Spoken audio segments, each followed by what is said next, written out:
बुजुर्ग फरमाते मैंने दुआ मांगने का तरीका अपनी बीवी से सीखा। हजरत वो किस तरह? फरमाने लगे मेरी बीवी ने ना मुझे कोई काम बताया, कुछ पैसों की जरूरत के लिए कहा, तो मैंने उसे कहा कि भाई अभी मेरे पास नहीं है, कुछ दिनों में आते हैं तो मैं दे दूंगा। औरतों की आदत होती है, वो बार बार याद कराती हैं। 2-4 दिनों के बाद फिर उसने कहा हजरत वो मैंने कहा था कुछ पैसे, मैंने उसे कहा कि अभी मेरे पास नहीं है, कुछ दिनों में मिलते हैं तो मैं तुम्हें दे दूंगा। उसने कुछ दिनों के बाद फिर कहा हुजूर वो मैंने कुछ पैसे कहे थे। फरमाते मैंने डांट दिया, मैंने कहा कि क्या तू रोज मुझे शर्मिंदा करती है, कहा ना मेरे पास नहीं है, होंगे तो दे दूंगा, तू रोज याद कराती है।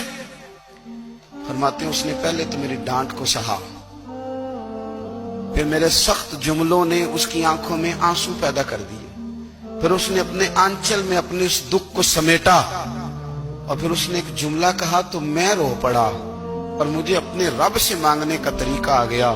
मुझे कहने लगी हजरत जी आपने डांट दिया, मैंने सह लिया, पर आप ही मेरे शौहर हैं, बताएं ना, आपसे न कहूं तो मैं किससे जाके कहूं। फरमाते मैं रो पड़ा और मैं खुल के रोया और मैं तड़प के रोया और फिर मेरी सिसकियां बंद गईं। तो मुझे कहने लगी आपको क्या हुआ? मैंने कहा मुझे भी दुआ मांगनी आ गई है।